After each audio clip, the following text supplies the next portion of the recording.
table 3. Great, thank you. Quite short and sweet. Yes, but you have to stand up. You can't do it sitting down. I don't know why, but it just seems reasonable.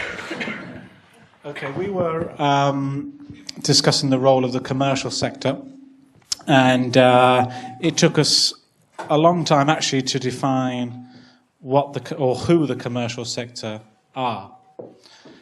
And with about 10 minutes to go, we actually decided that it was everyone down the value chain and distribution chain from the primary manufacturer of the net. So we excluded the primary manufacturer. So this includes local distributors, local traders, all the way down to the consumer level.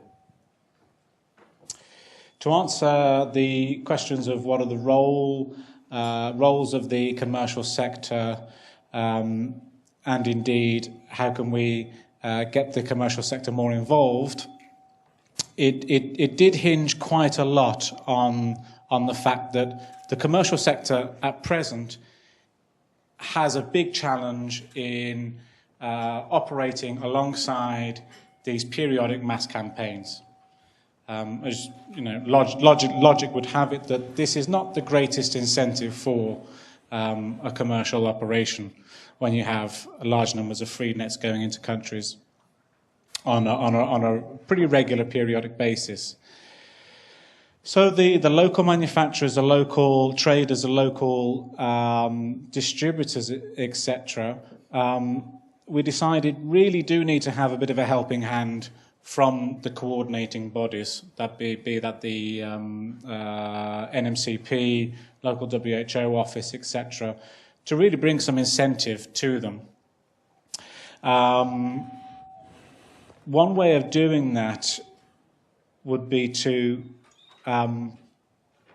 basically tell the commercial sector when and where the mass campaigns are going to happen, so that they do not duplicate efforts. One of the traditional roles of the commercial sector is to communicate and create awareness, advertise their wares to all intents and purposes.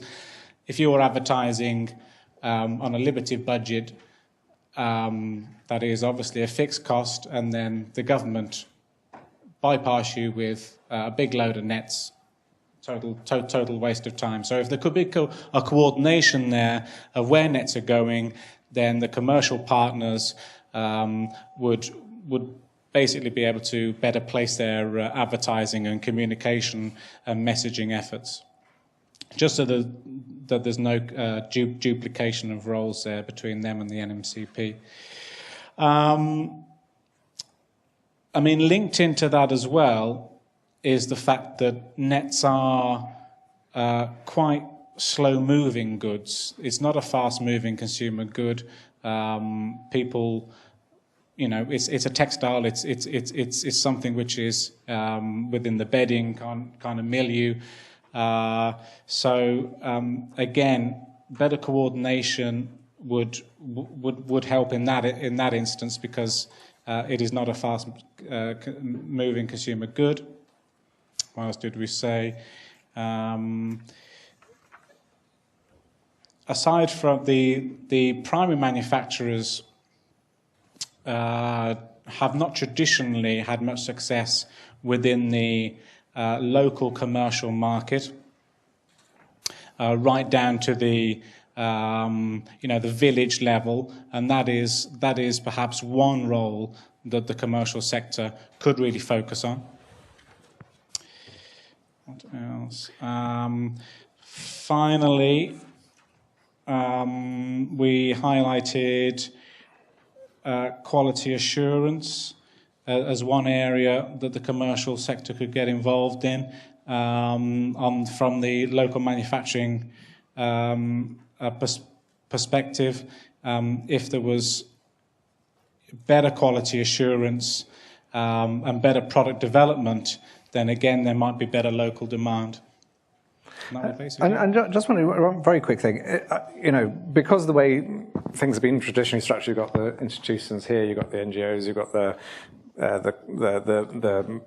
major international corporates, and then you've got the sort of local supply chain, which have all been run separately, often without much to do with each other. I mean, did you talk at all about how can those different parts of the system collaborate more effectively? So you gave one example of communicating when you're going to do handouts, but I would imagine that if you thought of it sort of cross-functionally rather than vertically, that you would come up with all sorts of different solutions, wouldn't you? I mean, is there a sense that actually it is too siloed and actually you need more cross-cutting?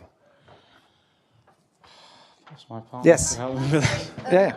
Let's just pause. Sorry. What I was trying to say.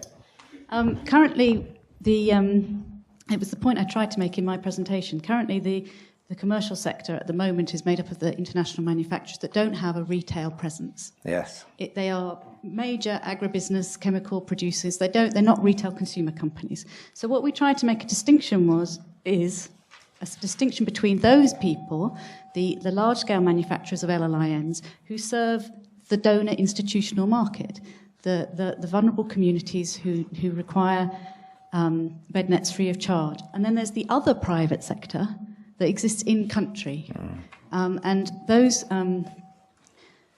small-scale manufacturers or cottage industry producers, there needs to be they need to be looked at very differently, because they're the people that have the private sector who have the capacity to reach the retail consumer level.